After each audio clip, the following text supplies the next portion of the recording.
The blood on Florence James's face had barely dried when the sun began its descent over the vast Utah territory. She had said no a simple word that should have been respected, but instead had been answered with fists that left her crumpled against the wall of her father's general store in Park City. The year was 1876, and in this mining town nestled in the Wasatch Mountains, a woman's refusal meant little to a man like Victor Holloway. Florence pulled herself up from the wooden floor, her trembling fingers exploring the split in her lip.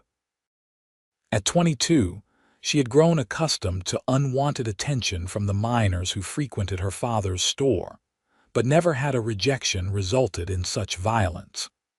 Victor had stormed out, his final words a promise that he would return tomorrow for a different answer, one he deemed acceptable. The bell above the store's door chimed, and Florence hastily ducked behind the counter, grabbing a cloth to wipe her face. She couldn't let her father see her like this. His heart condition couldn't bear the strain of confronting a man like Victor. "Miss James." The voice was unfamiliar, deep, but gentle. Florence peered cautiously over the counter to find a tall figure silhouetted against the evening light. A stranger, his broad shoulders and the distinct shape of a cowboy hat visible even in the dimming store. "We're closed," she managed, her voice betraying the pain in her jaw. The stranger stepped forward, and the fading sunlight revealed a man in his late 20s, with dust-covered clothes and concerned eyes. "You're hurt." It wasn't a question. "It's nothing," Florence replied, straightening up despite the protest from her bruised ribs. The cowboy removed his hat, revealing dark hair and a face weathered by sun and wind. "Name's Daniel Ashford. Just rode into town." He placed his hat on the counter, keeping a respectful distance. "Whoever did this to you, was it because you refused him?" Florence felt tears threatening to spill. How could this stranger know with such certainty? "Why would you say that?" "Seen it before," he answered simply. His eyes softened as he added words that would forever change her life. "Your no will always be respected, not just by me, but by every decent man worth his salt." Florence didn't know it then, but Daniel Ashford would become her champion, her friend, and eventually, her heart's true north in a world where women's voices were so often silenced. Their journey would traverse the dangers of the western frontier, the healing power of newfound purpose, and the discovery that love built on respect could be stronger than the harsh realities of their time. Daniel had come to Park City searching for silver like so many others. Instead, he found something far more precious, a woman whose courage would inspire him to stand against the cruelties that too often went unchallenged in these frontier lands. "Let me help you clean up," Daniel offered, already moving toward the water bucket. Florence stiffened. "Why would you help me? You don't even know me."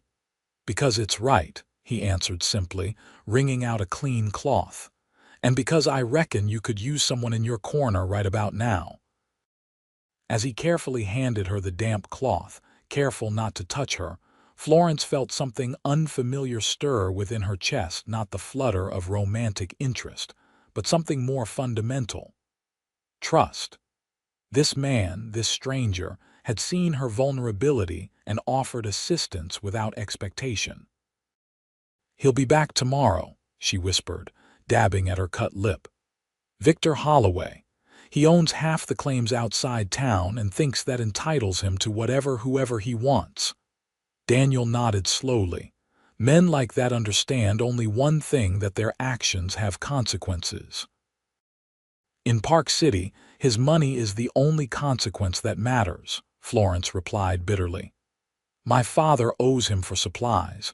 We can't afford to make an enemy of him." "There are different kinds of debts," Daniel said, his voice hardening slightly, "and different ways of settling them."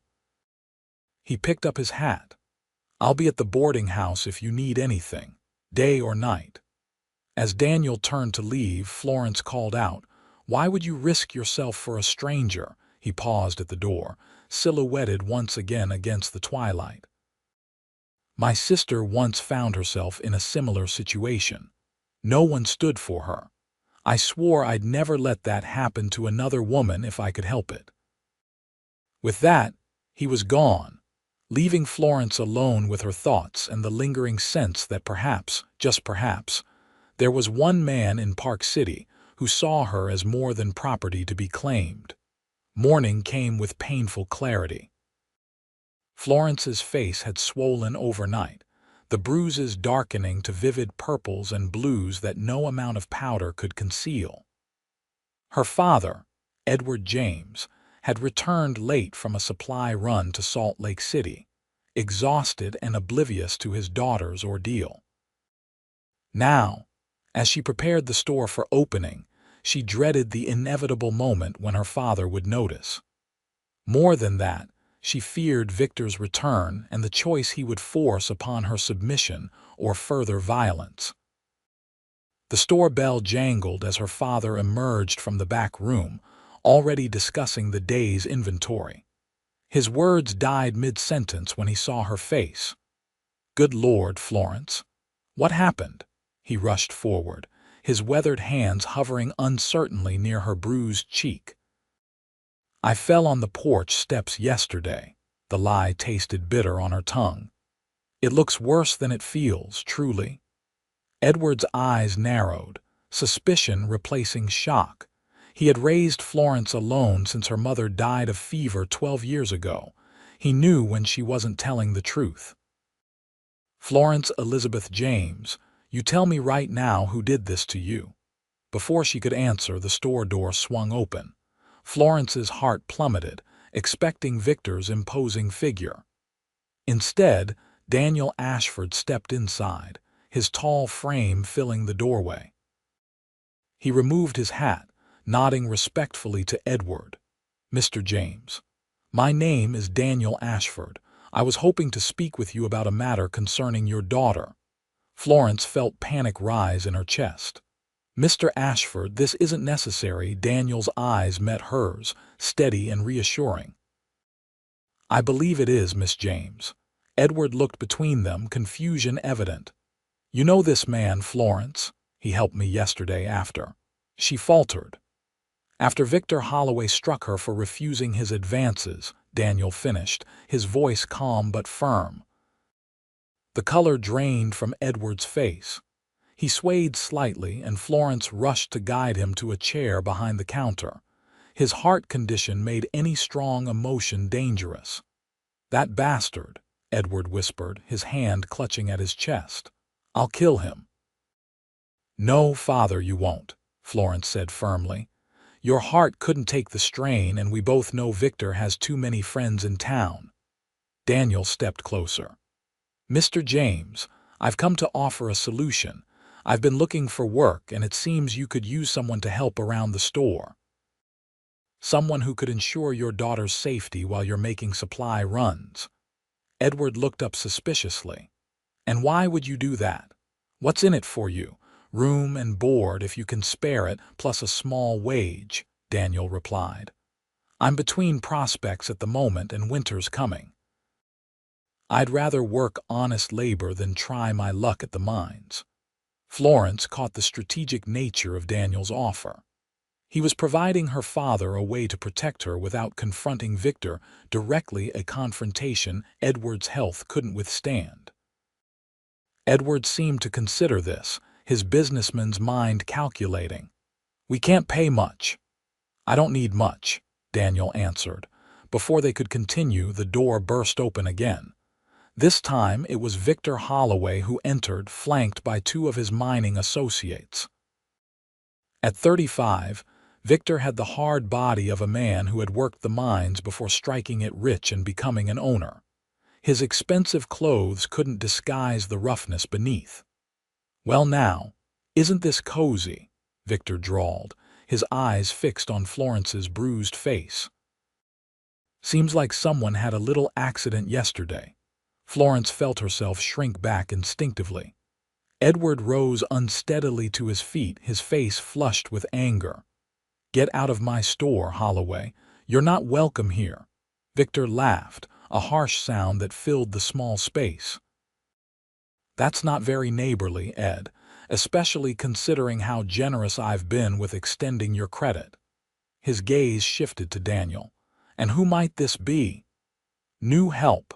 Daniel stepped forward, positioning himself subtly between Florence and Victor.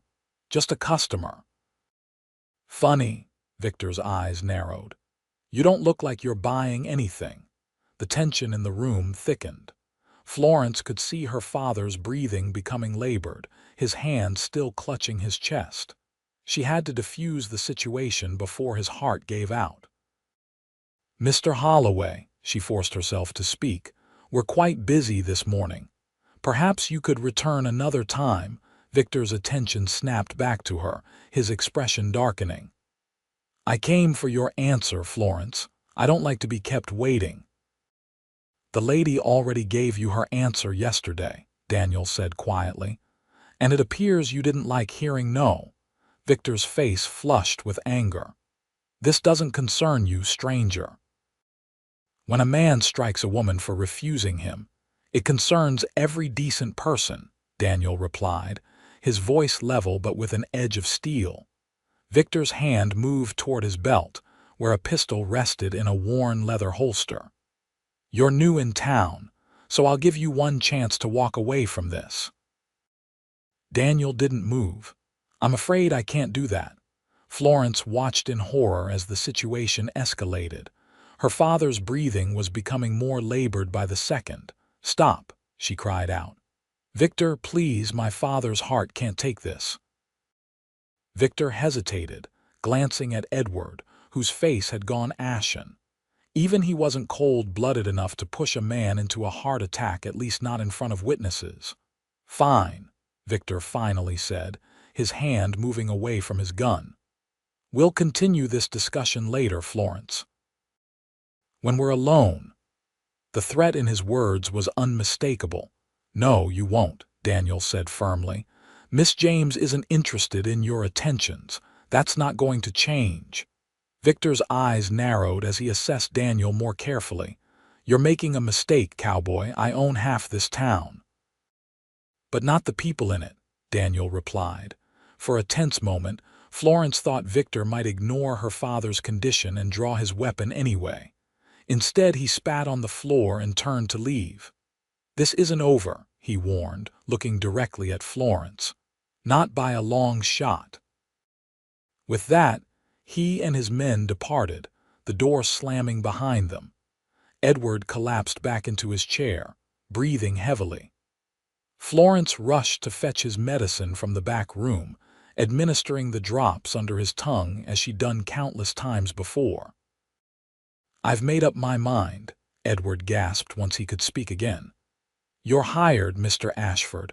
Room and board plus $5 a week." Daniel nodded solemnly. "Thank you, sir. I'll start immediately." Florence looked between the two men, uncertainty warring with relief. "Daniel, Mr. Ashford, you don't know what you're getting into. Victor doesn't forgive slights, real or imagined." "I'm not asking for forgiveness," Daniel replied, his gaze steady. "Just doing what needs to be done." As Florence tended to her father, she wondered what chain of events she had set in motion by simply saying no to a powerful man. She couldn't know then how that single word of refusal would alter the course of her life forever, or that the quiet cowboy now sweeping the store floor would become the cornerstone of her future. Word traveled quickly in Park City. By midday, most of the town knew that Edward James had hired a drifter to work in his store, a drifter who had stood up to Victor Holloway. Opinions were divided. Some admired Daniel's courage. Others thought him a fool who would soon regret crossing the town's most influential businessman. Florence watched Daniel as he organized merchandise and helped customers. He moved with purpose and efficiency, his manner respectful but warm. Several times, she caught women lingering longer than necessary, their gazes appreciative as they made small purchases and asked unnecessary questions. A twinge of something unfamiliar, not quite jealousy, but close, fluttered in her chest. When the lunch hour came, Florence brought Daniel a plate of bread and cold ham. "You must be hungry," she said, setting it on the counter. "Much obliged," he replied, his smile reaching his eyes. "Your father's resting," she nodded. "These episodes tire him greatly. He'll probably sleep through the afternoon." Daniel studied her face, his expression softening. The bruising looks painful. Florence touched her cheek self-consciously. "It will heal." "Yes," he agreed, "but it shouldn't have happened in the first place." She looked away, uncomfortable with his direct gaze. "Why did you really come to Park City, Mr. Ashford? Surely not for a job at a general store." Daniel took a bite of bread, considering his answer. "I've been drifting since the war ended. Tried my hand at cattle driving, bounty hunting, even a stint as a deputy in Arizona Territory. None of it felt right," he shrugged. "Heard there was silver in the mountains here. Thought I might try my luck. And now I think maybe I was meant to end up in your store yesterday evening." Florence felt a blush rising to her cheeks, making the bruises throb. "That's quite presumptuous," Daniel chuckled. "Not how I meant it, just that sometimes the right place finds you rather than the other way around." Before Florence could respond, the store door opened, admitting Sheriff Thomas Green.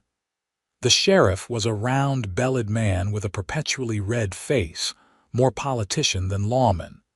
He nodded to Florence before fixing his gaze on Daniel. "You must be Ashford," he said, hooking his thumbs in his belt. "Heard you had a disagreement with Victor Holloway this morning." Daniel wiped his hands and stood. "No disagreement, Sheriff. Just a clarification about appropriate behavior toward Miss James." The sheriff's eyes flicked to Florence's bruised face, then quickly away. "Victor claims you threatened him." "That's not true," Florence interjected. "If anything, Mr. Holloway was the one making threats." Sheriff Green sighed heavily. "Miss Florence, this is a delicate situation. Victor Holloway employs half the men in this town. His mines keep Park City alive. And that gives him the right to beat a woman who refuses him," Daniel asked quietly. The sheriff had the decency to look uncomfortable. "No, of course not. But these things aren't always black and white." "This one seems pretty clear to me," Daniel replied. Sheriff Green removed his hat, running a hand through his thinning hair. "Look, Ashford, I'm not here to make trouble, just to give some friendly advice. Park City has certain ways of doing things. Victor Holloway has certain privileges here." "The privilege to assault women," Daniel's voice had hardened. "Now, I didn't say that," the sheriff backpedaled. "I'm just suggesting you might want to tread carefully. Victor has a long memory and friends in high places." Florence stepped forward. "Sheriff Green, Victor struck me because I refused his advances." "Are you saying the law won't protect me if he tries again?" The sheriff couldn't meet her eyes. "I'm saying some battles aren't worth fighting, Miss Florence. Your father depends on Victor's business. This whole town does." "That's not an answer," Daniel observed. Sheriff Green replaced his hat. "It's the only one I've got. Just be careful, both of you. Victor isn't a man to cross lightly." With a nod, he departed, leaving an uncomfortable silence in his wake. Florence felt a cold weight settle in her stomach. "He's not going to help us." "No," Daniel agreed, "he's not." "Then what do we do?" she asked, hating the fear in her voice. Daniel considered this for a moment. "We be prepared. Victor will make a move men like him always do. When he does, we'll be ready." "You make it sound simple." "Nothing about this is simple," Daniel admitted. "But right is right, Miss James. And no woman deserves to be treated the way Victor treated you." Florence studied him, trying to understand this enigmatic man who had walked into her life at her darkest moment. "You could have ridden on, found silver somewhere else. Why stay and fight someone else's battle?" Daniel's expression grew distant, as though looking into a painful past. Because there was a time when I didn't fight when I should have. I won't make that mistake again." Before Florence could press for details, customers entered the store, and they both returned to work. But throughout the afternoon, she found herself watching Daniel, wondering about the ghosts that seemed to haunt him and the strength that led him to stand between her and danger.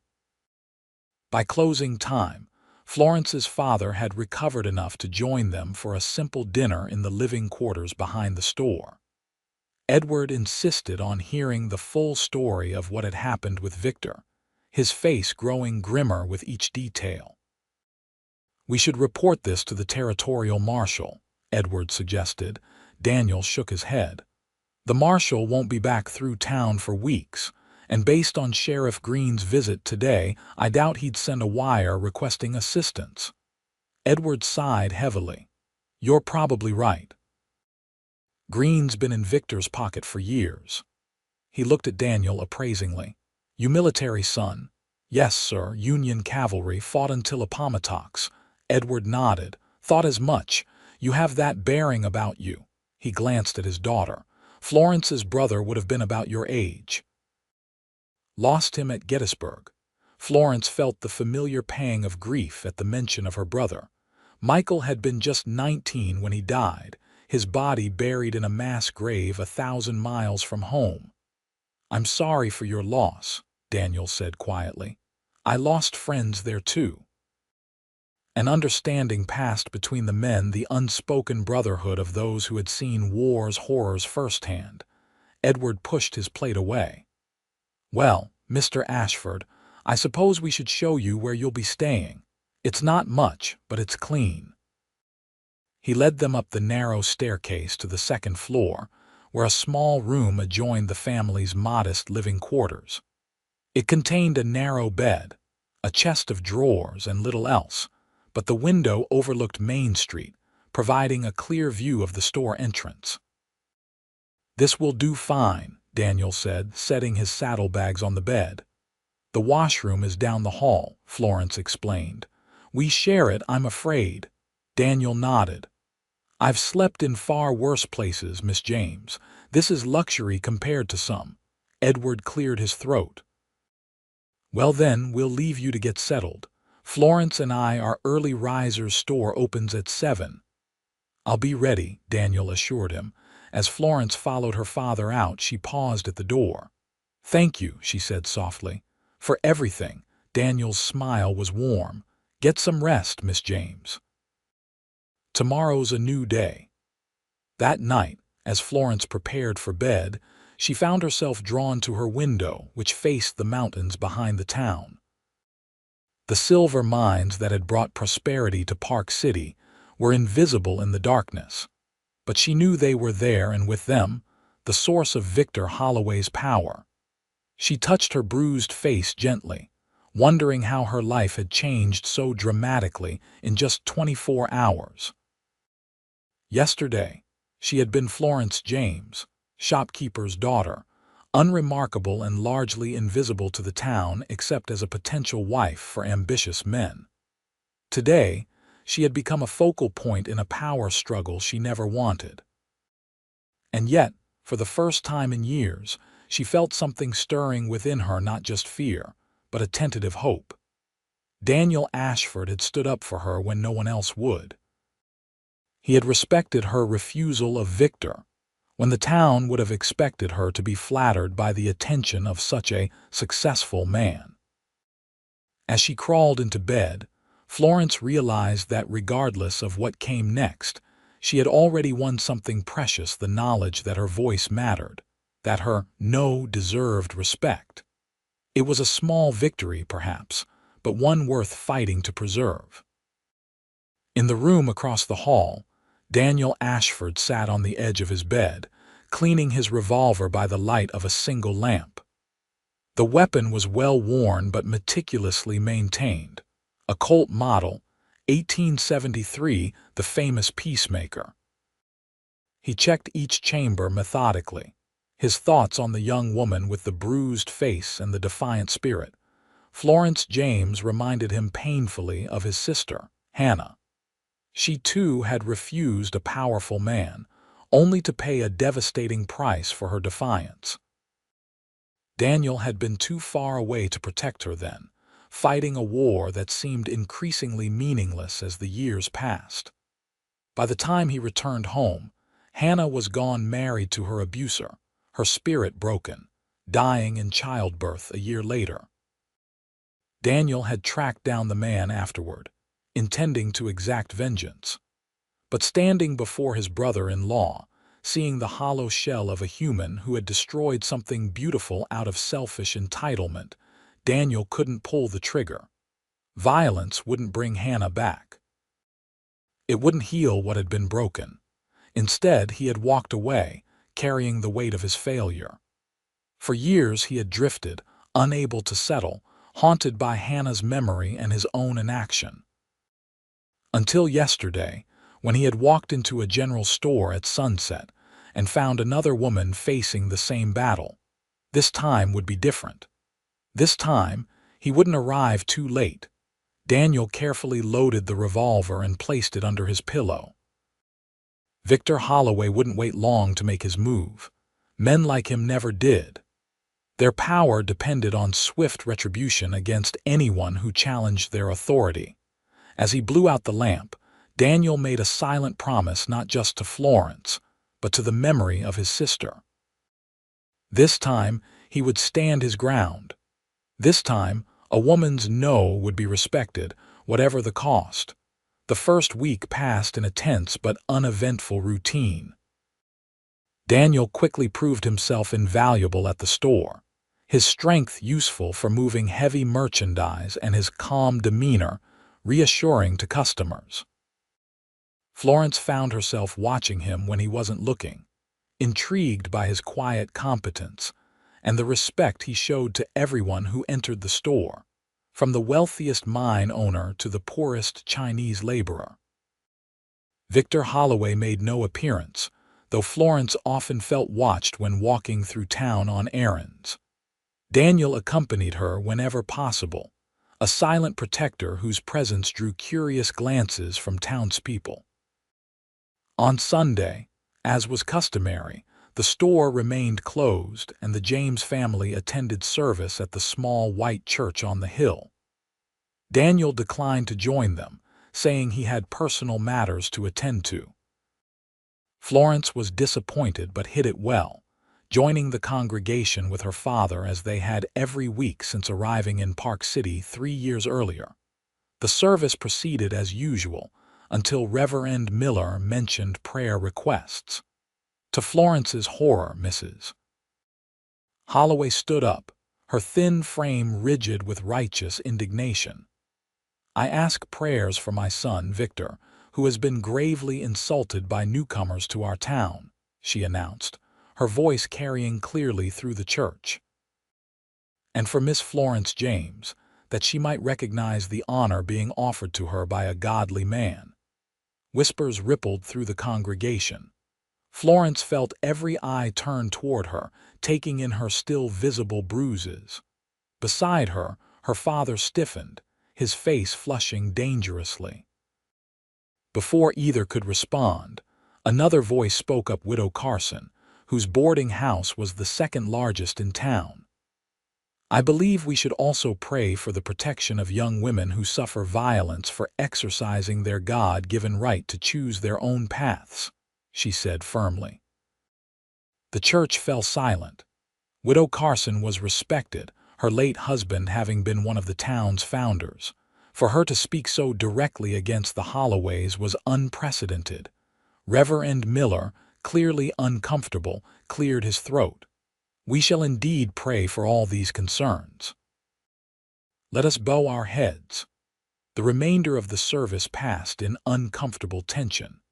As they filed out afterward, Florence was painfully aware of the divide forming among the congregants, some offering sympathetic smiles, others averting their eyes or watching with open disapproval. Mrs.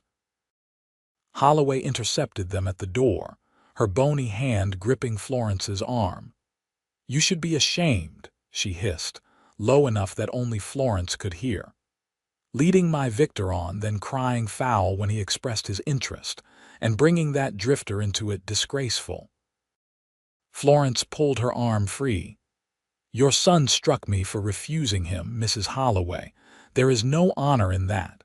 The older woman's face contorted with anger. You'll regret this defiance, girl. No one rejects a Holloway without consequences. Before Florence could respond, Widow Carson appeared at her side, linking arms with her. Come, dear, she said loudly enough for others to hear. Join me for tea. I've been meaning to speak with you about helping with the children's reading circle at the school. Grateful for the intervention, Florence allowed herself to be led away, conscious of Mrs. Holloway's venomous glare following them down the church steps. Don't let her intimidate you, Widow Carson advised once they were out of earshot. Eugenia Holloway has been using her family's position to bully this town for 20 years. It seems to have worked well for her, Florence observed, nodding toward the group of women now clustered around Mrs. Holloway, all casting disapproving glances their way. Those women depend on the Holloways for their husbands' employment, Widow Carson replied dismissively. But not everyone in Park City bows to their influence. She squeezed Florence's arm reassuringly. You have more friends than you know, dear. As they walked toward the widow's house, Florence spotted Daniel across the street, engaged in conversation with several minors. He caught her eye and nodded, a silent reassurance that he was watching out for her. Your Mr. Ashford has been making inquiries around town, Widow Carson observed, following her gaze, learning who stands where regarding Victor. He's not my Mr. Ashford, Florence corrected automatically. He's just helping us. The widow smiled knowingly. Of course, dear. She lowered her voice. But you should know he's been quite thorough, speaking with the miners, the shopkeepers, even some of the ladies from the Calico House. Florence felt her cheeks warm at the mention of the town's brothel. Why would he speak with them? Because they know things, child. Things respectable women aren't supposed to know. Widow Carson's expression grew serious. Like which men have a history of hurting women who refuse them.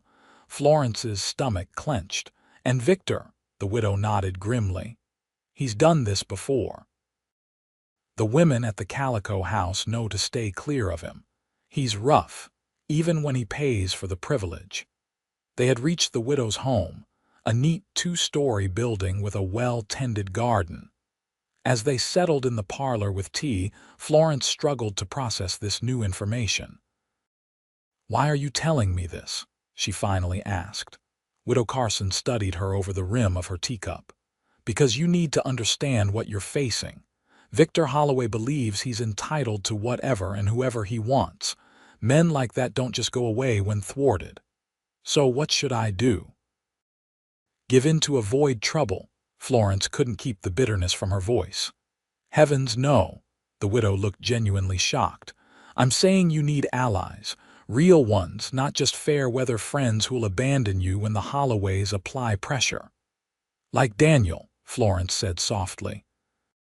Yes, like your cowboy, Widow Carson smiled. Though I suspect he's more than just a drifter.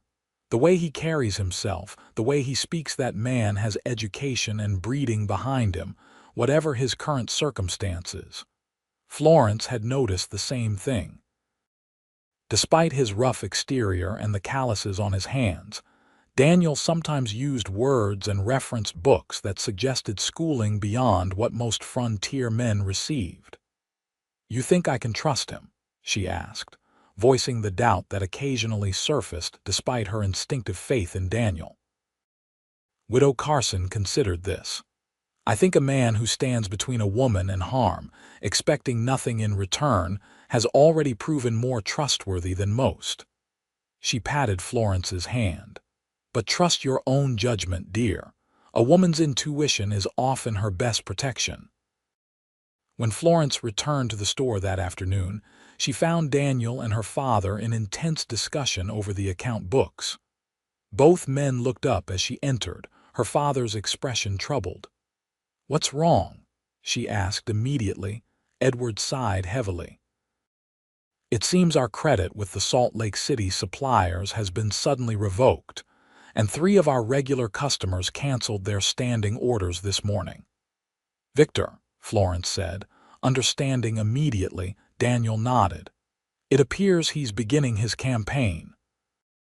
Financial pressure first. He's trying to hurt your father's business." Florence sank into a chair, guilt washing over her. "This is my fault. If I had just—" "Don't," Daniel interrupted firmly. "Don't ever think you should have accepted unwanted attention to avoid consequences. That's exactly what men like Victor count on." Edward reached across the table to take his daughter's hand. "Daniel's right, Florence. I would rather lose this store than see you forced into any man's company against your will." Tears pricked at Florence's eyes. Her father had worked so hard to build this business after moving west following her brother's death. The store was his pride, his legacy. "We won't lose the store," Daniel said with quiet determination. "There are other suppliers and other customers who won't be intimidated by Victor Holloway." "But how will we pay for new inventory?" Edward asked practically. "Our cash reserves won't last long if half the town stops shopping here." Daniel hesitated, then reached into his vest pocket and withdrew a small leather pouch.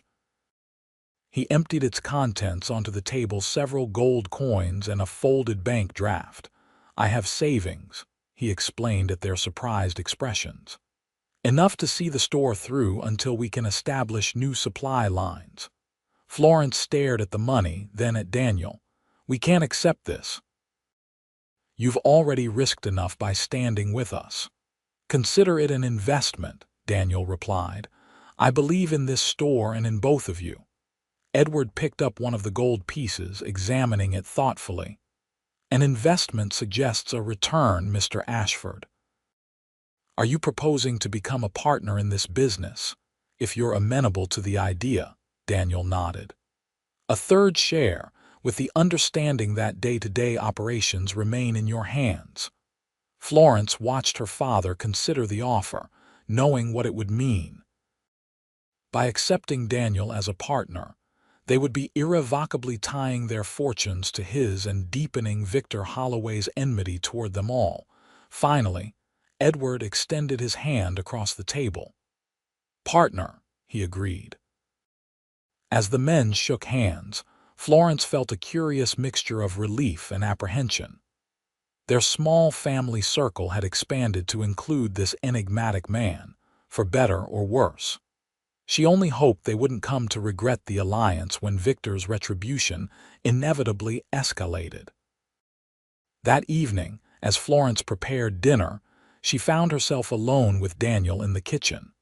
Her father had gone to speak with the bank manager about their changed circumstances, leaving them to close the store together. "Why did you really offer to invest?" she asked, slicing bread with more force than necessary. "And don't say it's just good business. We both know the store may never recover if Victor turns the town against us." Daniel leaned against the counter, watching her work. "Maybe I'm tired of drifting. Maybe I see something worth staying for." Florence felt her pulse quicken at his words and the intensity in his gaze. "The store, that's part of it," he acknowledged, "but not all." The implication hung between them, unspoken but unmistakable. Florence focused on the bread, afraid to meet his eyes and reveal the confusion of emotions his presence stirred in her. "I hardly know you," she said finally. "What would you like to know?" he asked simply. Florence considered the question.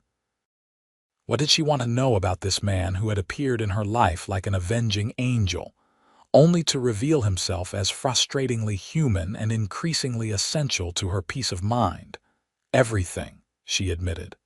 "Where you're from, who you were before the war, why you've been drifting all these years, why you really decided to stay in Park City."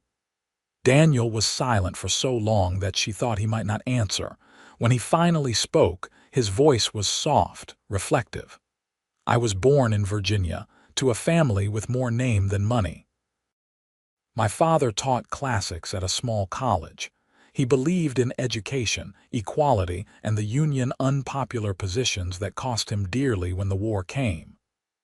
Daniel's eyes grew distant. I enlisted in '62, rode with Sheridan, saw things no one should see.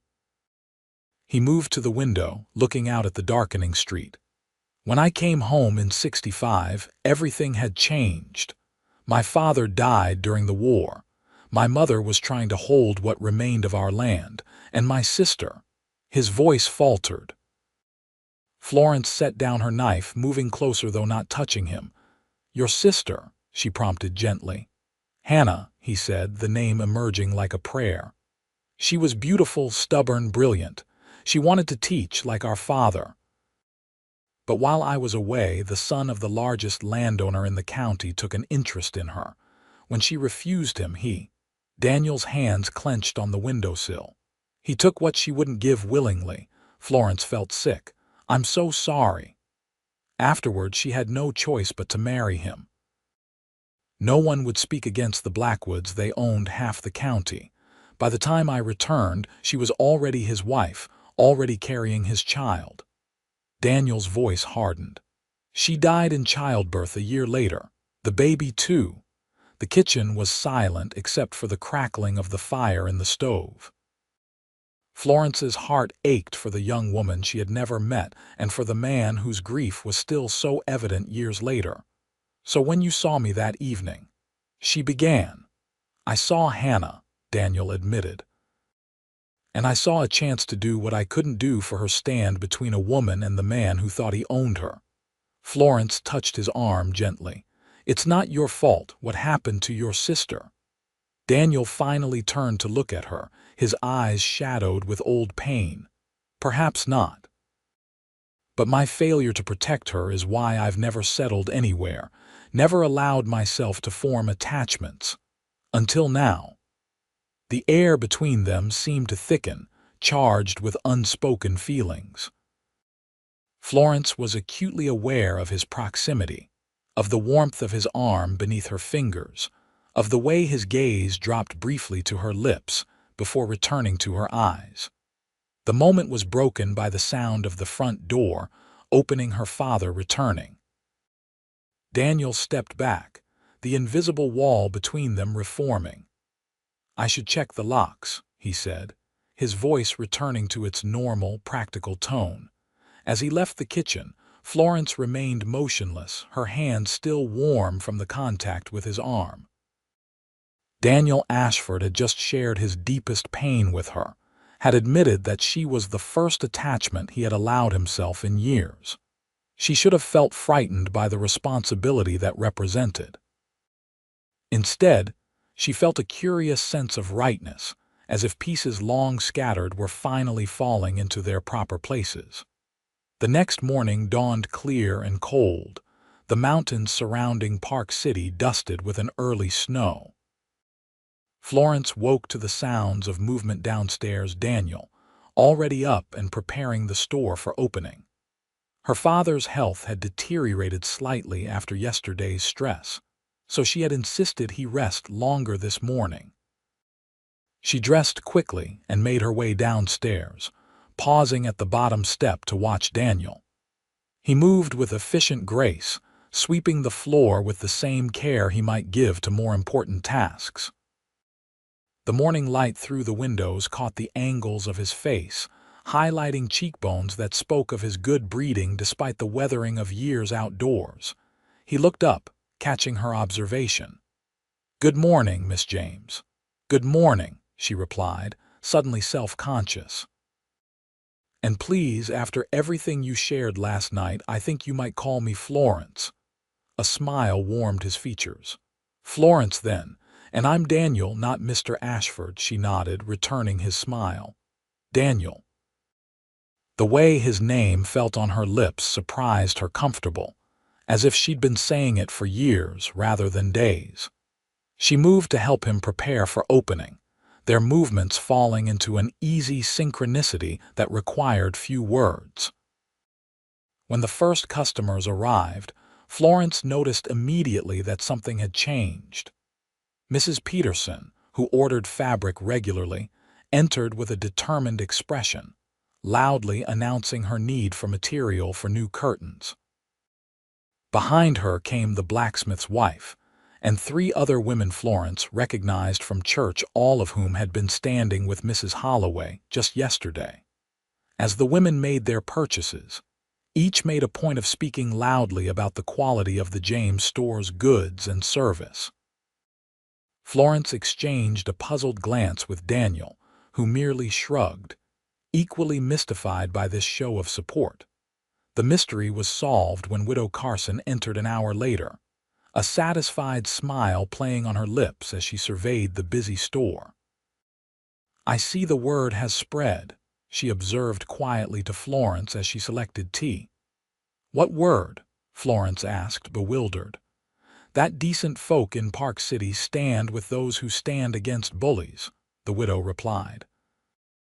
"After church yesterday, I had a few words with some of the ladies whose husbands don't depend directly on the mines. Reminded them that if Victor Holloway can strike you for refusing him, their daughters could be next." Florence was touched by the unexpected alliance. "Thank you." "Don't thank me yet," Widow Carson cautioned. "Victor won't take this lying down. He'll escalate." As if summoned by her words, the store door banged open, admitting Sheriff Green. The lawman looked distinctly uncomfortable as he approached the counter where Daniel stood. "Mr. Ashford," he began formally, "I've had complaints about you carrying a firearm in town. Park City ordinance prohibits visible weapons within city limits." Daniel raised an eyebrow, indicating the sheriff's own holstered revolver. "Seems the ordinance has exceptions." "For law enforcement, yes," Green cleared his throat. "I'm going to have to ask you to surrender your weapon while in town." Florence stepped forward. "Sheriff, that's ridiculous. Half the men in Park City carry firearms." "Not openly, Miss James, and not after being specifically warned." The sheriff held out his hand. "The gun, Mr. Ashford." Daniel's expression remained impassive, but Florence could see the calculation in his eyes as he assessed the situation. The store had filled with customers, all watching the confrontation with interest. Finally, Daniel slowly unbuckled his gun belt.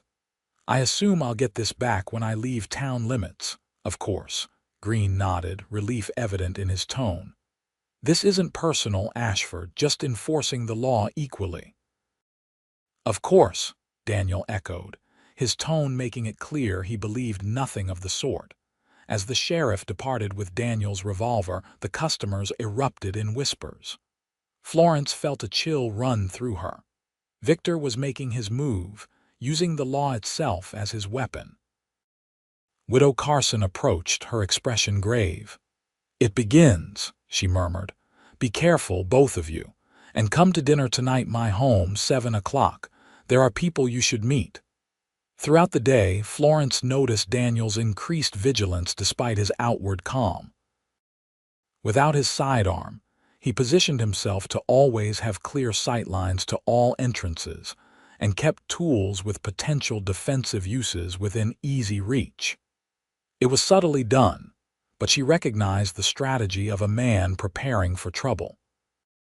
When they closed the store that evening, Florence's father insisted on joining them for dinner at Widow Carson's, despite still feeling weak. "If there's to be organized resistance to the Holloways," he declared, "I want to be part of it." They walked the short distance to the widow's home as dusk settled over Park City. The streets were unusually quiet, the normal evening bustle of miners heading to saloons muted. Florence couldn't shake the feeling of being watched as they made their way up the hill.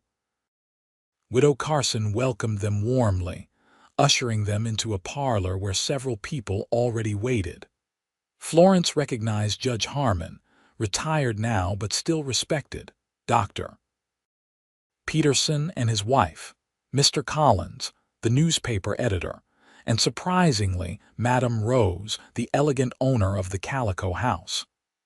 I've invited those with influence who don't depend on Victor's goodwill for their livelihoods," the widow explained as introductions were made. People who remember when Park City was more than just Victor Holloway's personal kingdom. Judge Harmon, a dignified man in his 70s, spoke first. "What happened to Miss James is unacceptable. But more than that, it's part of a pattern. Victor has been consolidating power for years, using intimidation and his control of the minds to silence opposition.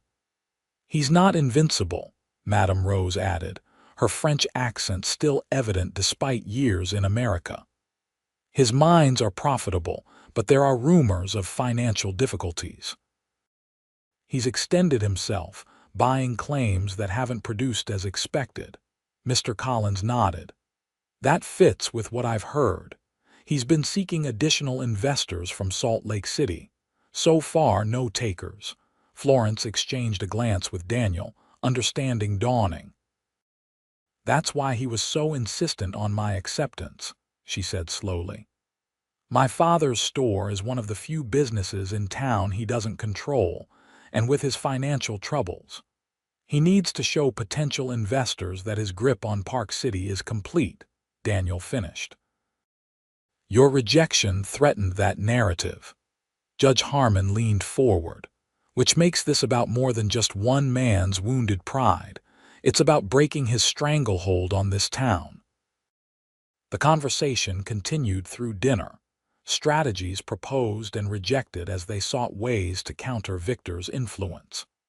Florence remained mostly silent, observing the determination in these people to reclaim their town from a man who had systematically bullied them into compliance.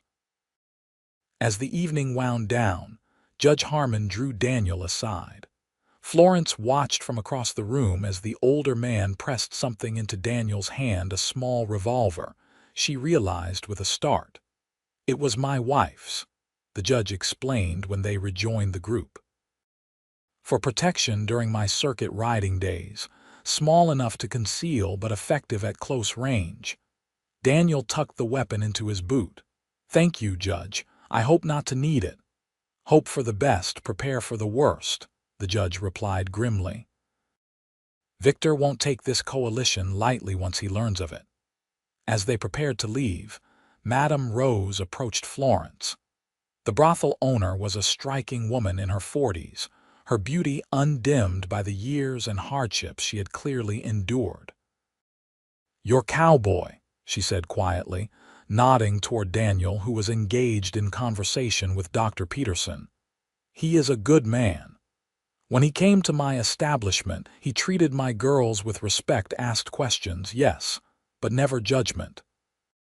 Florence felt a twinge of discomfort at the thought of Daniel visiting the brothel, though she knew it had been to gather information about Victor. Madame Rose smiled knowingly. "Do not worry, chérie.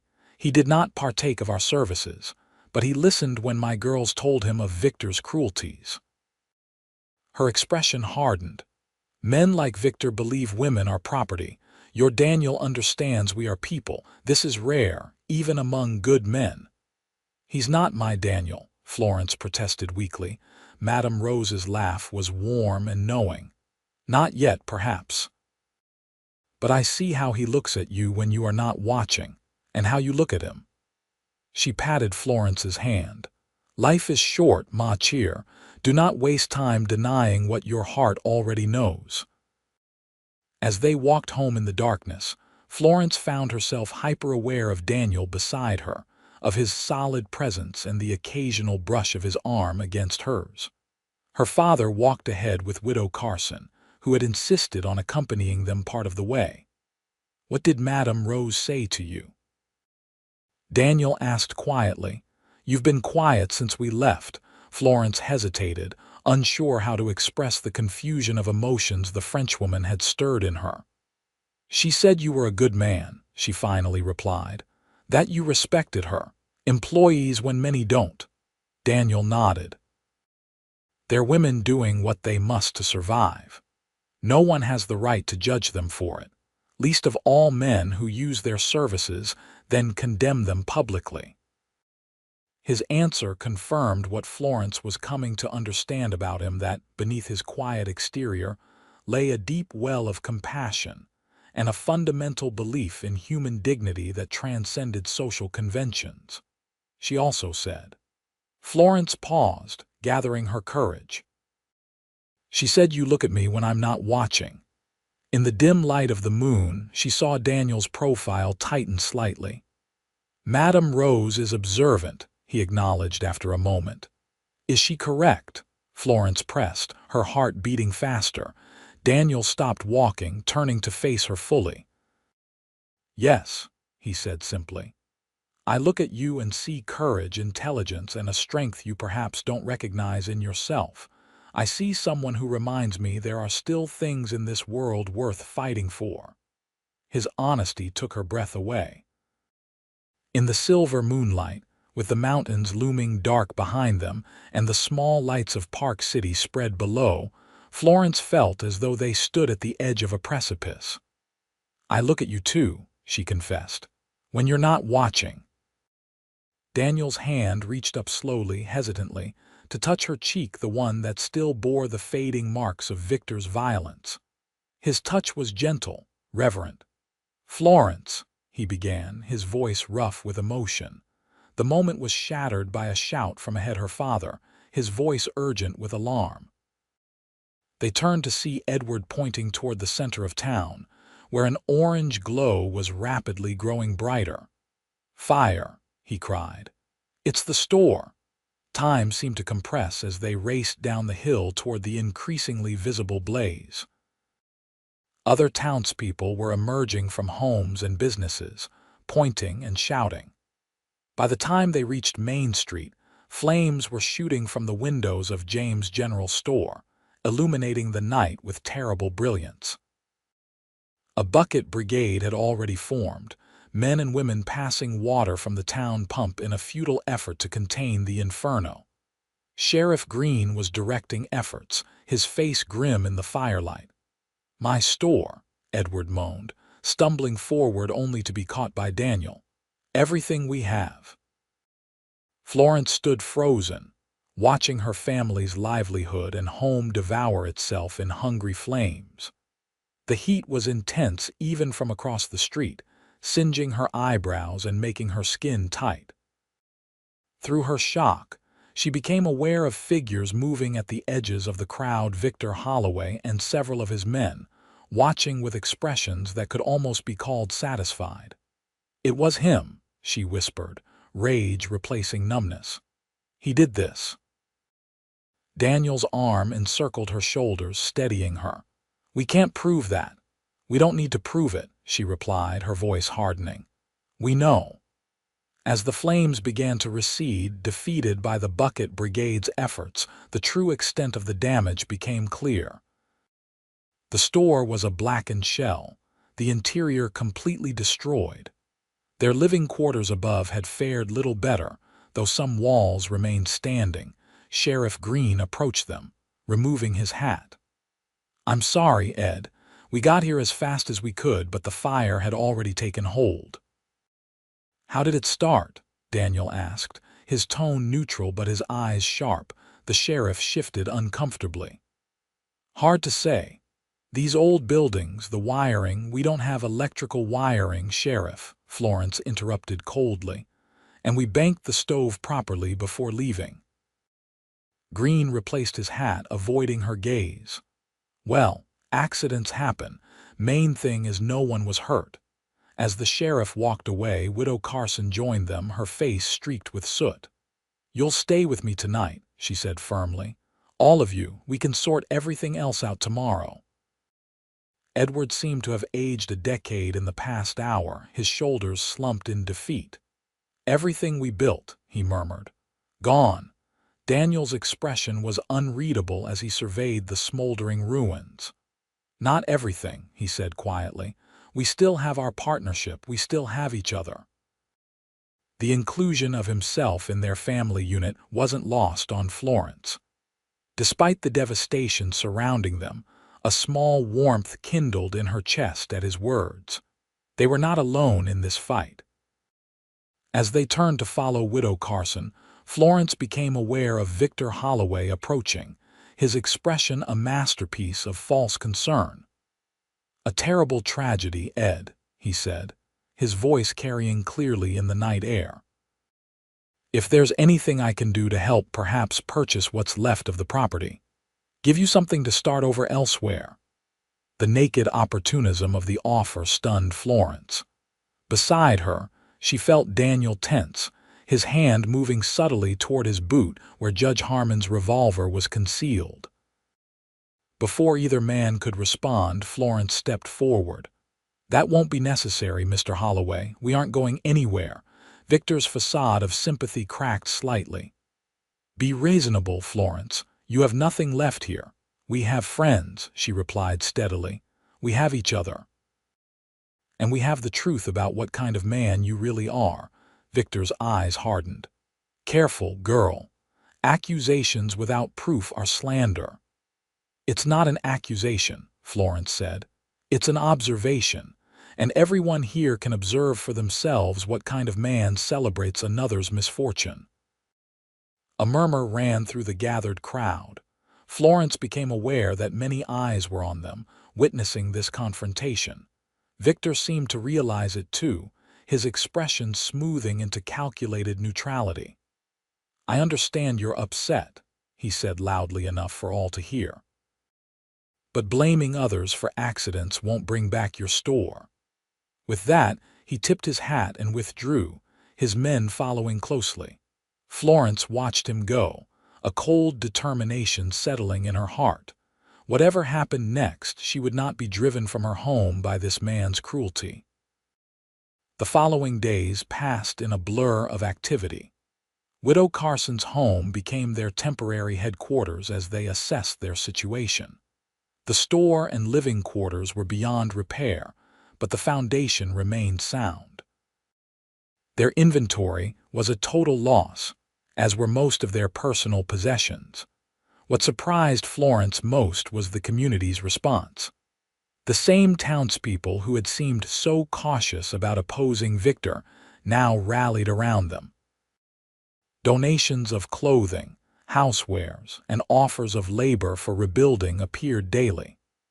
Mr. Collins ran a front-page story in the Park City Messenger describing the fire as suspicious and praising the James family's contribution to the town's development. Even more surprising was the arrival of a letter from Salt Lake City, delivered personally by Judge Harmon 1 week after the fire. "It's from Brigham Young himself," the judge explained as Edward broke the seal. "I took the liberty of writing to him about your situation and Victor's increasingly troublesome behavior."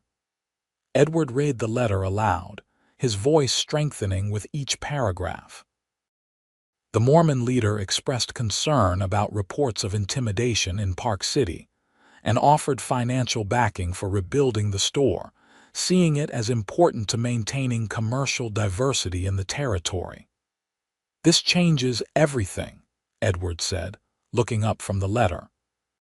"With this backing, we can rebuild bigger than before." Daniel, who had been uncharacteristically quiet since the fire, studying maps of the surrounding area and making frequent trips into the mountains, finally spoke up.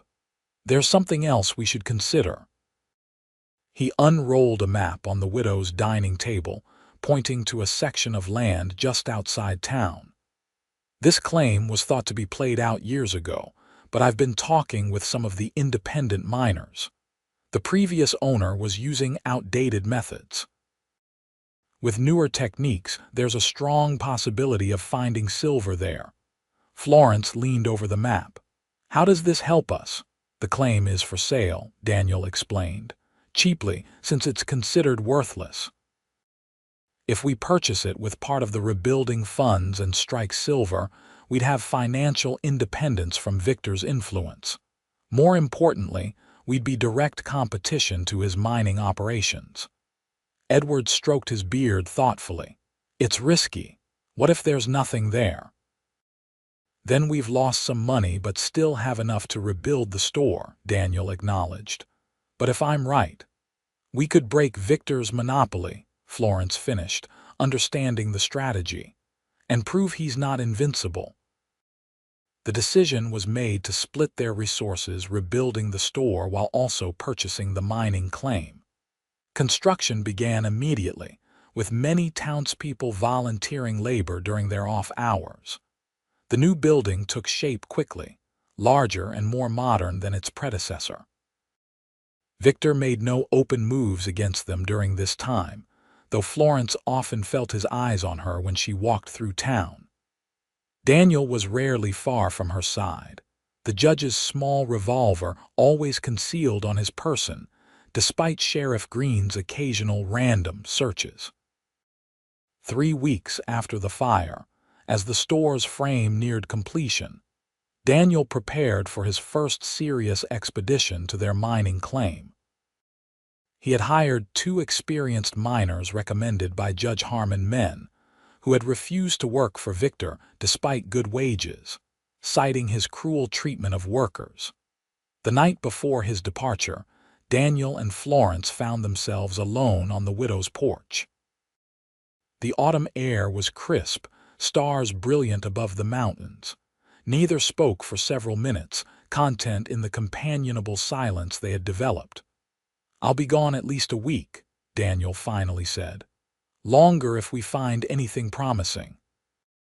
Florence nodded, trying to ignore the heaviness in her chest at the thought of his absence. "Be careful, the mountains can be treacherous this time of year." "I will." He turned to face her, his expression serious in the dim light. "Florence, if anything happens while I'm gone, if Victor makes any kind of move, promise me you'll go straight to Judge Harmon." "I promise," she said solemnly. "But Daniel, what if—" "What if what?" he prompted when she hesitated. Florence gathered her courage. "What if you find silver? What if the store prospers? What happens then?" Daniel studied her face, understanding the real question beneath her words. "Are you asking if I'll stay?" She nodded, not trusting her voice. His hand found hers in the darkness, strong fingers intertwining with her own. "Florence, I've been running for years from my memories, from my failures, from the possibility of caring for someone again." He paused, his thumb tracing circles on her palm. "I'm tired of running." Her heart quickened at his touch and his words. "So you'll stay in Park City?" "If you want me to," he replied simply. Florence looked up at him, at this man who had walked into her life when she needed him most, who had stood beside her without expectation or demand, who had shown her what respect truly meant. "I want you to," she whispered. Daniel's free hand rose to cup her cheek, his touch infinitely gentle. Slowly, giving her every opportunity to pull away, he leaned down and brushed his lips against hers, a kiss so tender it brought tears to her eyes. When he pulled back, his eyes searching hers for any sign of discomfort or regret, Florence made her decision. She rose on tiptoes and returned his kiss, pouring into it all the feelings she had been trying to understand since his arrival in her life. This second kiss deepened, his arms encircling her waist as hers wound around his neck. In that moment, the store, Victor Holloway, even the uncertain future all receded, leaving only the certainty that whatever came next, they would face it together. When they finally parted, both breathless, Daniel rested his forehead against hers. "I've wanted to do that since the moment I saw you stand up to Victor in the store, bruised but unbroken." Florence smiled, her hands still linked behind his neck. "Even with my face all battered." "Especially then," he replied. "Your courage outshone any bruise." The porch door opened, spilling light onto their embrace. Widow Carson stood in the doorway, looking not at all surprised to find them in each other's arms. "I hate to interrupt," she said, a smile in her voice, "but there's a visitor asking for both of you." They followed her inside to find Sheriff Green shifting uncomfortably in the parlor. He removed his hat as they entered, his expression unusually grave. "Mr. Ashford, Miss James," he began formally, "I've come to warn you. Victor Holloway has hired 3 men from outside the territory. They arrived on today's stage." Daniel's posture stiffened. "What kind of men?" "The kind that wear their guns tied down," Green replied grimly. "Professionals. And they've been asking questions about you specifically." Florence felt cold fear wash through her. "Are you saying he's hired gunmen to kill Daniel?" The sheriff wouldn't meet her eyes. "I'm not saying anything official, but as a courtesy, I thought you should know." "A courtesy," Daniel repeated, his voice hard. "Not a legal warning from an officer of the law to a citizen in danger." Green flushed. "You know my position, Ashford. I can't openly accuse Victor without proof." "But you can stand by while he imports killers," Florence said bitterly.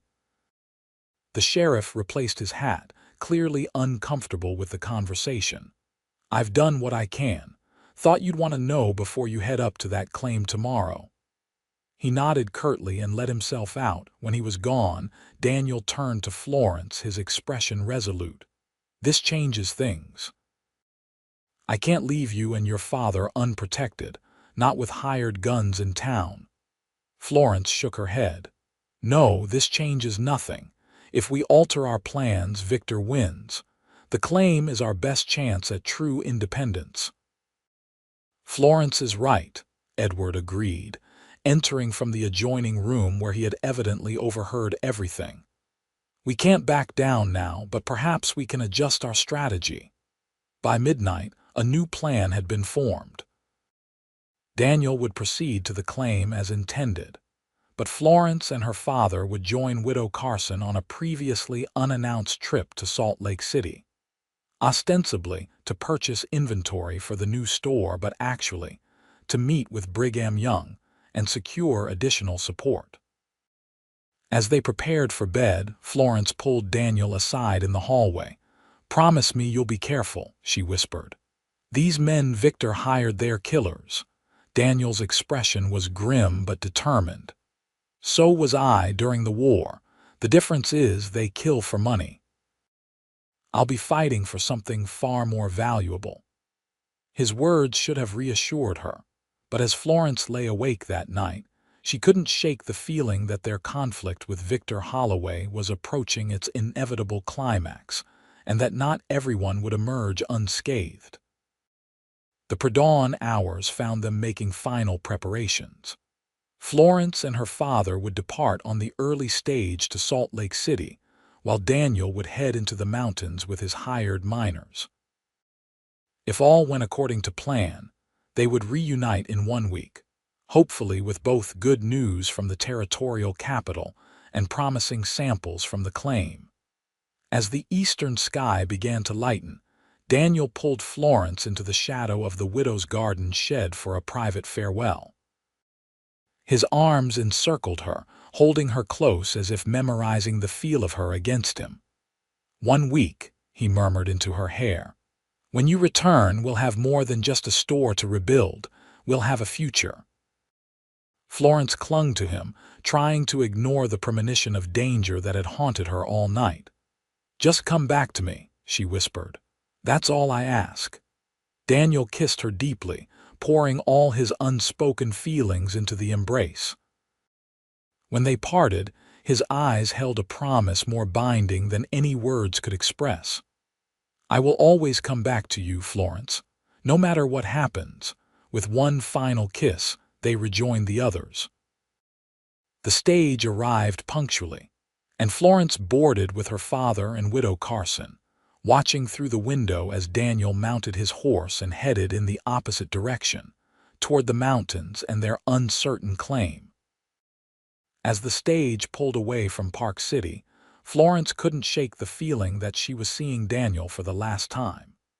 She pressed her hand to the window, watching his figure grow smaller until it disappeared around a bend in the road. "He'll be fine," Widow Carson said reassuringly, patting Florence's knee. "Your cowboy is more capable than most." Florence nodded, not trusting her voice. Her cowboy. Yes, that's what Daniel had become, not just her protector or her father's business partner, but hers in a way she was only beginning to understand. The journey to Salt Lake City passed in tense silence, each occupant lost in their own thoughts. Upon arrival, Widow Carson guided them directly to a modest but well-maintained house near Temple Square. "My nephew," she explained as she knocked on the door. "He's a clerk in Brigham Young's office. He'll help us secure an audience." The meeting was arranged for the following morning. Florence spent a restless night in her hotel room, her thoughts constantly returning to Daniel and the danger he faced. Had Victor's gunmen followed him into the mountains? Were they even now lying in wait at the claim? Morning brought no relief from her fears, but she composed herself as they entered the impressive office of the Mormon leader. Brigham Young received them cordially, listening with evident concern as they detailed Victor's escalating tactics of intimidation and violence. "Such behavior is unacceptable in our territory," Young declared when they had finished. "This man threatens not just your family, but the orderly development of Park City itself." He penned several letters as they watched, one to the territorial governor requesting a federal marshal be dispatched to investigate corruption in Park City, another to his bank authorizing a significant loan for the James family's rebuilding efforts, and a third to the territorial mining commissioner regarding their claim. This should provide both protection and the means to stand against this man's tyranny, Young said as he handed the letters to Edward. "The Lord does not look kindly on those who abuse power, nor on those who stand by while others suffer." Florence felt a weight lift from her shoulders. With federal authorities involved, Victor's influence would be severely curtailed. If Daniel found silver on their claim, Victor's stranglehold on Park City would be broken for good. They spent 3 more days in Salt Lake City, purchasing supplies for the store and arranging for their transportation back to Park City. Florence found herself counting the hours until she would see Daniel again, alternating between hopeful anticipation and gnawing worry. The return journey seemed interminable. When the stage finally crested the final ridge before Park City, Florence leaned forward eagerly, scanning the familiar buildings for any sign of change. The frame of their new store stood solid and weatherproof, progress having continued in their absence. As they disembarked in the town center, Judge Harmon hurried to meet them, his expression grave. Florence's heart sank at the sight. "What's happened?" she demanded, not waiting for formalities. "There was trouble at the claim," the judge said, his voice low. "Holloway's men followed Daniel up there. There was shooting." The world seemed to tilt beneath Florence's feet. "Daniel," she whispered, "is he?" "He's alive," Judge Harmon assured her quickly, "but wounded. They brought him to Dr. Peterson's yesterday." Relief and fear warred within her. "Take me to him. Now." The doctor's house stood at the edge of town, a neat 2-story building with a small sign announcing his practice. Mrs. Peterson met them at the door, her kind face concerned as she led Florence directly to a back bedroom. "He's been asking for you," she said softly. "The fever broke this morning, which is a good sign." Florence paused at the threshold, steeling herself before pushing open the door. Daniel lay on a narrow bed, his normally tanned face pale, a bandage wrapped around his bare torso. His eyes were closed, his breathing shallow but regular. She approached slowly, her heart aching at the sight of his vulnerability. This man who had stood so strong, who had protected her without hesitation, now lay wounded because of their shared defiance of Victor Holloway. As if sensing her presence, Daniel's eyes fluttered open. For a moment he seemed disoriented, then his gaze focused on her and a smile transformed his face despite the evident pain. "Florence," he whispered, reaching for her hand. "You came back." She took his hand in both of hers, bringing it to her lips. "Of course I came back. I promised I would." Tears threatened as she asked, "What happened? Daniel's expression darkened. Ambush at the claim. 3 men. They were waiting when we arrived. His hand tightened on hers. But we were ready for them. The miners I hired, they're good men. They got me back to town. And the men who shot you. 2 won't be bothering anyone again, Daniel said grimly. The 3rd escaped, headed back to town, I assume. Florence sat carefully on the edge of the bed, still clutching his hand. We met with Brigham Young. He's sending a federal marshal to investigate Victor and Sheriff Green. She managed a small smile. Soon this will all be over. Daniel's eyes studied her face. There's something else. Something you're not telling me. Florence hesitated, then nodded. Judge Harmon sent a telegram to Salt Lake City while we were there. They found evidence in the store ruins: coal, oil-soaked rags, and a broken lantern. It wasn't an accident. We knew that already, Daniel reminded her. Yes, but now we have proof. Florence's voice strengthened. And one of Victor's men, a miner named Jensen, has come forward. He's willing to testify that Victor ordered the fire. Hope flickered in Daniel's eyes.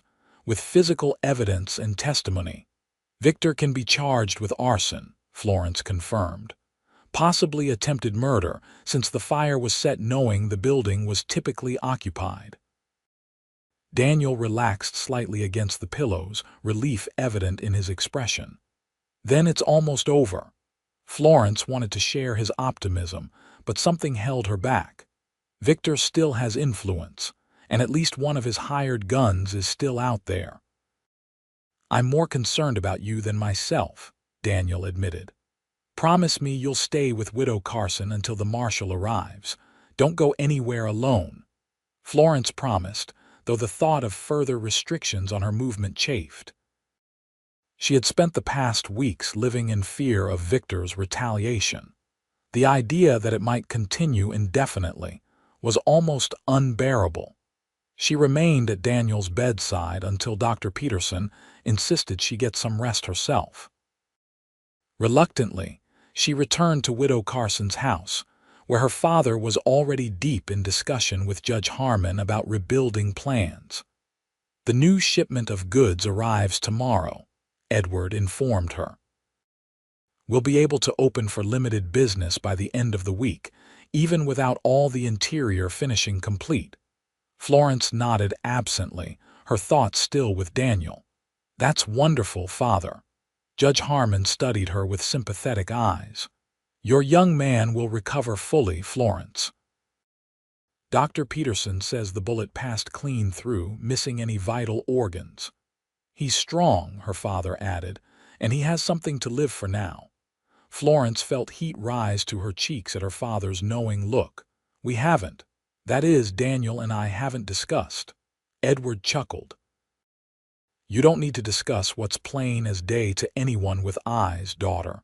That man loves you, and unless I'm much mistaken, you return the feeling. Florence couldn't deny it. In the brief time since Daniel had entered their lives, he had become essential to her in a way no one else had ever been. The thought of losing him to Victor's violence was unbearable. I do love him, she admitted quietly. But Victor Holloway will face justice, Judge Harmon said firmly. The marshal should arrive within days. Until then, we stay vigilant. The next morning brought a flurry of activity as the supply wagons arrived from Salt Lake City. Florence threw herself into organizing the new inventory, grateful for the distraction from her worries about Daniel and Victor's next move. By midday, word had spread throughout town that the James store would soon reopen, bigger and better stocked than before. Florence was arranging goods on newly installed shelves when she heard a commotion outside.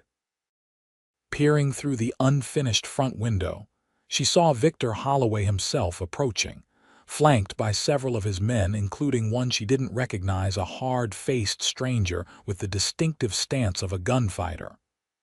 The 3rd hired gun, she realized with a chill. Her father and Judge Harmon moved to stand beside her as Victor stopped before the half-built store. The street had gone quiet, townspeople watching from doorways and windows. "Quite a resurrection you've managed, Ed," Victor called, his voice carrying clearly in the tense silence. "Must have friends in high places." Edward stepped forward, standing in the open door frame. "What do you want, Victor?" "Just being neighborly," Victor replied with false bonhomie, "checking on your progress." His gaze shifted to Florence. "And wondering when you'll come to your senses and leave this cursed town." Florence moved to stand beside her father. "We're not going anywhere, Mr. Holloway. Park City is our home." Victor's smile didn't reach his eyes. "Homes can be dangerous places, Miss James. All sorts of accidents happen." His gaze swept the rebuilt structure. Fires, falls, unexpected visitors in the night. "Are you threatening us?" Judge Harmon demanded, stepping forward. "Just making an observation, Judge," Victor replied smoothly. "Life is full of uncertainties." Florence felt cold anger replace her fear. "Like the uncertainty of justice, Mr. Holloway. The federal marshal arriving tomorrow might bring some clarity on that front." For the first time, uncertainty flickered across Victor's face. "What federal marshal?"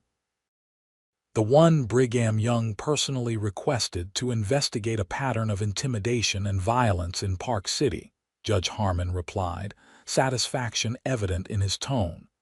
"Including evidence of deliberately set fires." Victor's expression hardened.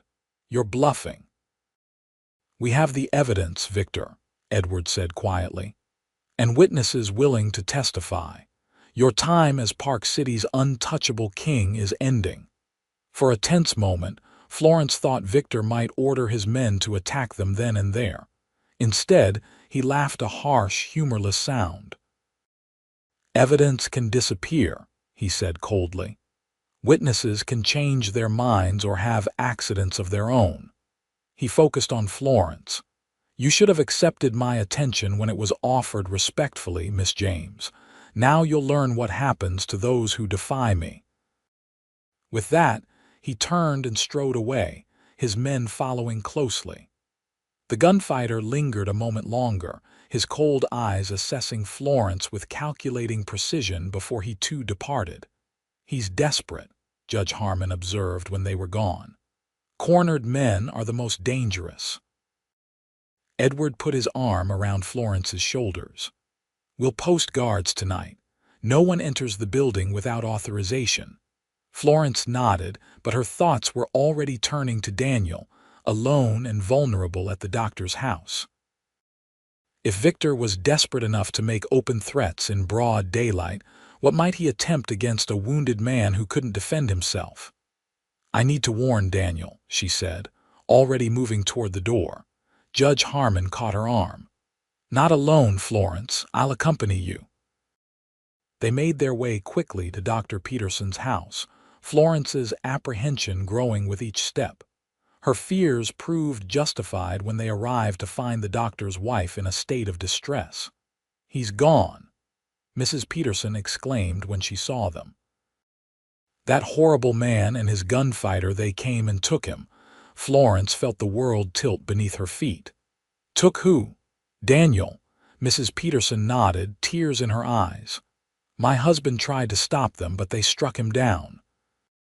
Said they were moving Mr. Ashford somewhere more appropriate for his recovery." "When?" Judge Harmon demanded. "Not 20 minutes ago. They had a wagon." Florence was already turning, her mind racing. "They'll take him to the mines. Victor wants us to follow. It's a trap." Judge Harmon grabbed her arm. "Then we don't play into his hands. We gather our allies and proceed carefully." Florence wanted to argue to run immediately to Daniel's rescue, but she forced herself to think rationally. "You're right," she acknowledged, "but we have to hurry." Within an hour, they had assembled a group at Widow Carson's house. Mr. Collins from the newspaper, Dr. Peterson, sporting an impressive bruise but otherwise unharmed, and several miners loyal to Judge Harmon rather than Victor. All were armed, though Florence prayed it wouldn't come to violence. "Victor's main office is at the Independence mine," one of the miners explained, pointing to a map. 3 miles outside town. If they've taken Daniel anywhere, it's there. What about Sheriff Green? Florence asked. Shouldn't we demand he intervene? Judge Harmon shook his head. Green's either in Victor's pocket or too cowardly to act against him. We're on our own until the marshal arrives tomorrow. They formulated a plan. The miners would approach from the surrounding hillsides while Judge Harmon, Florence, and Dr. Peterson would go directly to the mine office under the pretense of seeking medical attention for Daniel. Remember, Victor wants to be seen as a legitimate businessman, Judge Harmon cautioned. He's unlikely to commit open murder with witnesses present. Florence wasn't so certain. The Victor who had threatened them earlier seemed beyond caring about appearances. But they had no choice. Daniel's life depended on their action. As dusk fell, they set out for the Independence mine, Florence riding beside Judge Harmon in a small buggy while Dr. Peterson followed on horseback.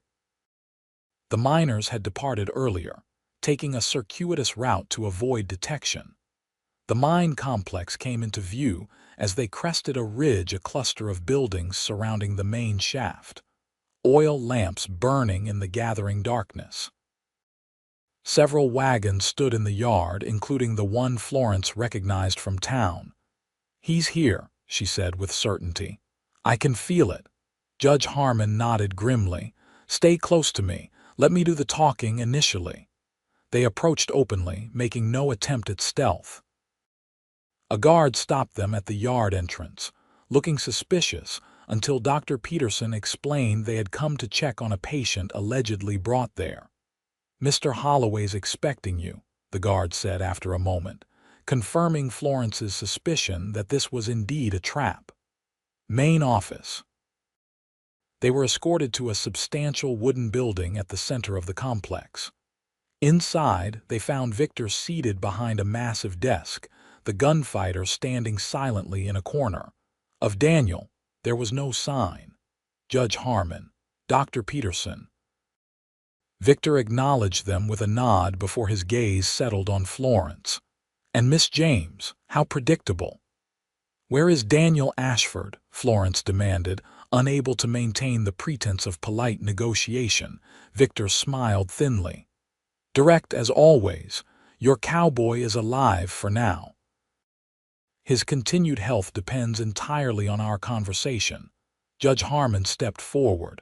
This is kidnapping, Victor, a federal offense.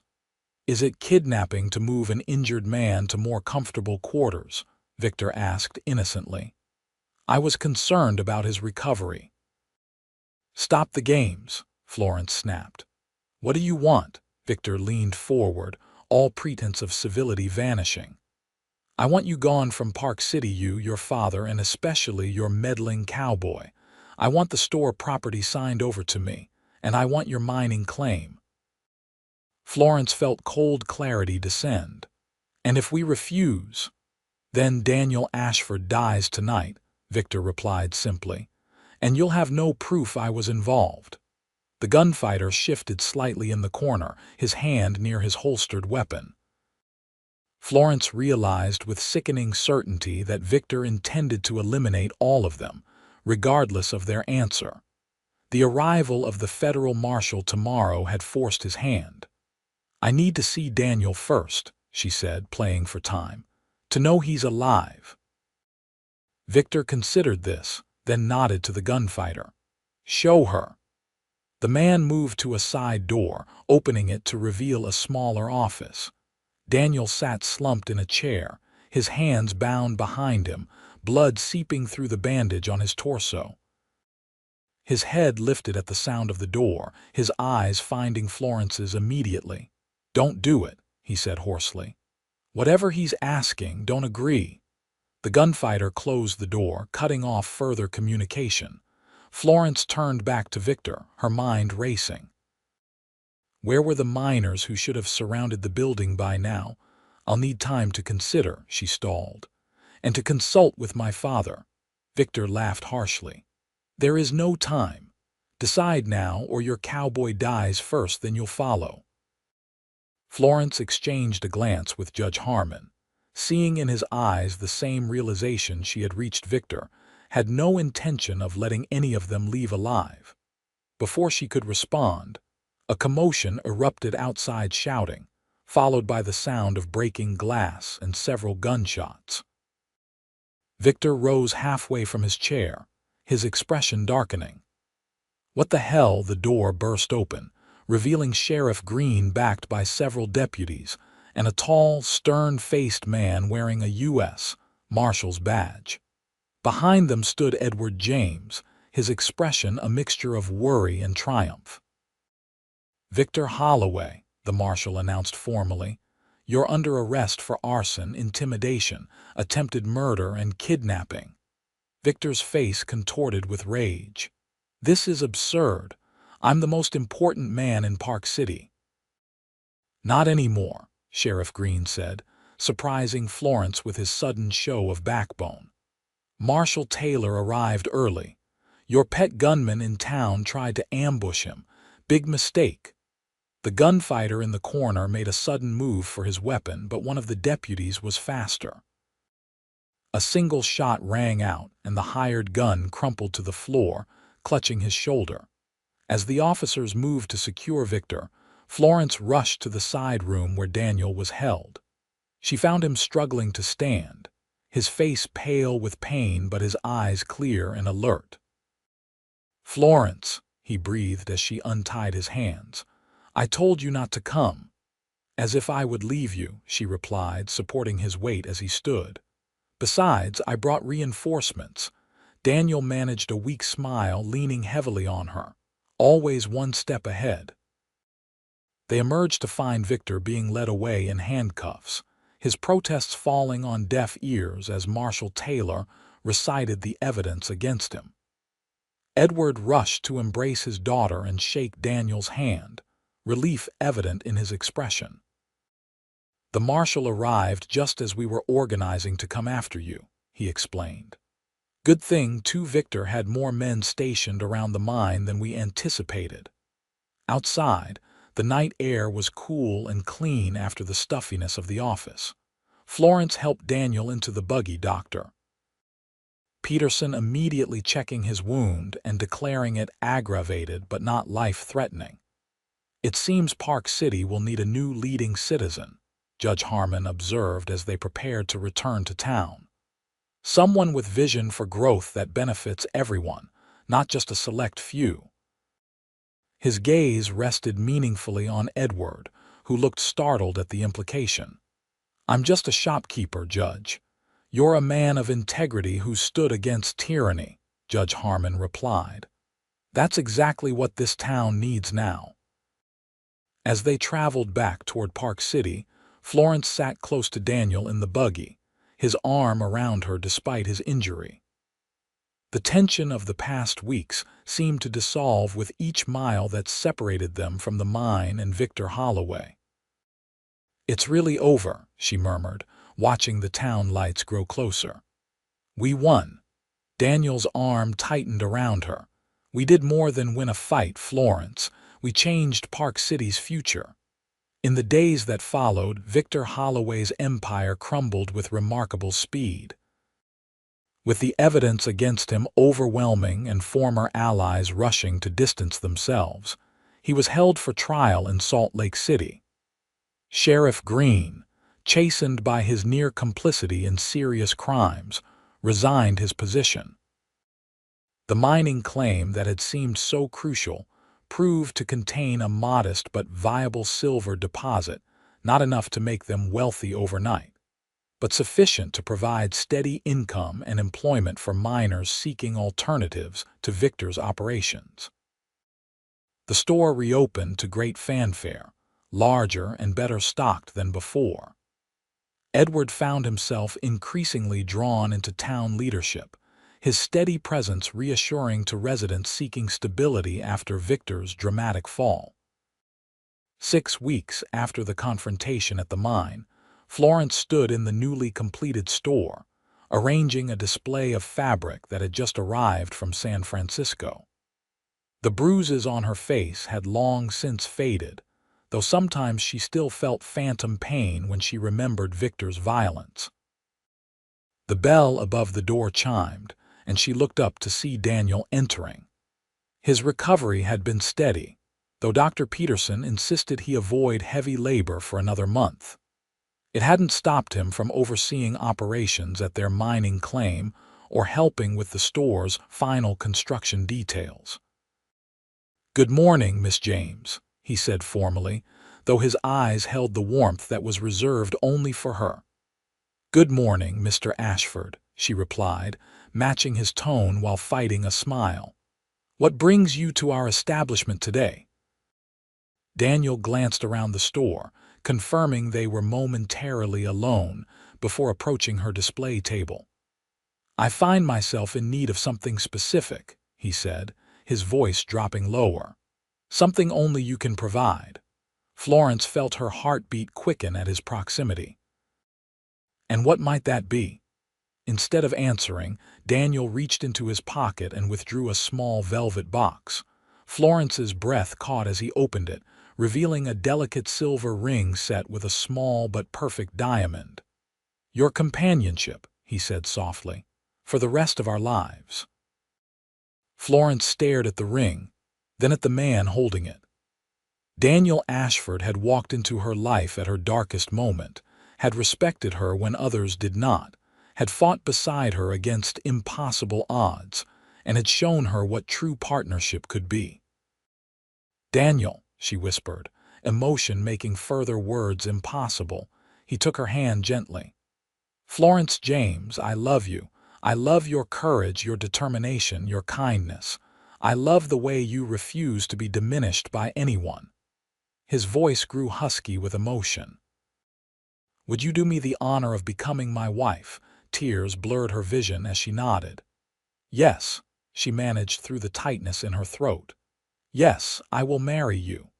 Daniel slipped the ring onto her finger, then drew her into his arms. His kiss was tender yet passionate, a promise of the life they would build together. When they finally parted, both were smiling through tears. "I never thought I'd find this," Daniel admitted, his forehead resting against hers. "After Hannah, after the war, I thought that part of me was dead." Florence touched his cheek gently. "And I never thought a man would see me as an equal, would respect my choices and still want me." "Your no will always be respected," Daniel said, echoing the words he had spoken on the night they met. "And your yes will always be treasured." The store bell chimed again, forcing them to step apart as customers entered. But their eyes held the promise of all that would come later, a lifetime of partnership built on mutual respect, hard-won trust, and a love that had been forged in adversity's fire. They were married in the spring of 1877, as the mountains surrounding Park City burst into bloom after the long winter. The ceremony, performed by Judge Harmon in the town's newly expanded church, was attended by nearly everyone in Park City. Widow Carson wept openly, while Madame Rose attended in a surprisingly modest gown. Her girls clustered proudly behind her. Edward James gave his daughter away with tears in his eyes, whispering, "Your mother would be so proud," as he placed her hand in Daniel's. Their vows were simple but profound, promising to honor, respect, and cherish each other through whatever life might bring. When Judge Harmon pronounced them husband and wife, the cheer that rose from the congregation seemed to shake the rafters, a community celebrating not just a union of two people, but a new beginning for Park City itself. The celebration continued well into the evening, with dancing and feasting in the town square. As twilight descended, Daniel led his bride away from the festivities to the new home they had built on a hill, overlooking the town, a sturdy two-story structure with wide windows and a wraparound porch, designed for a family with room to grow. "Welcome home, Mrs. Ashford," he said softly as he carried her across the threshold. Florence smiled up at him, her heart full to bursting. "Home," she repeated, the word encompassing not just the house, but the man holding her and the future they would create together. In the years that followed, Park City flourished under new leadership. Edward James served 2 terms as mayor before retiring to focus on the store and his growing brood of grandchildren. The James and Ashford General Store became the largest in Summit County, while their mining operation provided steady employment for those seeking fair wages and safe working conditions. Florence and Daniel welcomed their first child, a son they named Michael, after Florence's fallen brother in the winter of 1878. A daughter, Hannah, followed 2 years later, named for the aunt she would never meet but whose story would inspire her to eventually become one of Utah's first female attorneys. Victor Holloway was convicted on multiple charges and sentenced to 15 years in the territorial prison. His mines were sold at auction, purchased by a cooperative of local businessmen including Daniel and Edward, who implemented profit sharing for the miners and their families. Florence never forgot the lessons of that tumultuous time, that one person's courage could inspire others, that standing against injustice required sacrifice but yielded rewards beyond measure, and most importantly, that respect was the foundation of true love. On their 10th anniversary, as they sat on their porch watching their children play in the yard below, Daniel took Florence's hand, his thumb brushing over the simple wedding band that adjoined her engagement ring. "Do you ever think about how different our lives might have been if I hadn't walked into your father's store that evening?" he asked. Florence considered this, watching the sunlight play on the silver streaks beginning to appear in Daniel's dark hair. "I think you would have found me anyway," she said finally. "Some paths are meant to cross no matter what." Daniel smiled, lifting her hand to his lips. "Fate, Mrs. Ashford.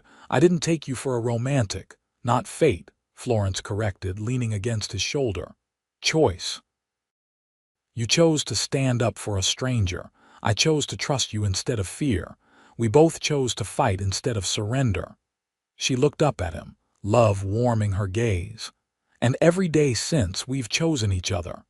Daniel's arm tightened around her. "The best choice I ever made." As they watched their children race across the yard, their laughter carrying on the mountain breeze, Florence reflected on the journey that had brought them to this moment, from violence to peace, from fear to security, from 2 separate paths to one shared journey. In a world where women's voices were so often silenced, she had said no to cruelty and yes to respect. In doing so, she had found not just safety but love, not just a protector but a partner, not just a home but a legacy that would endure long after they were gone.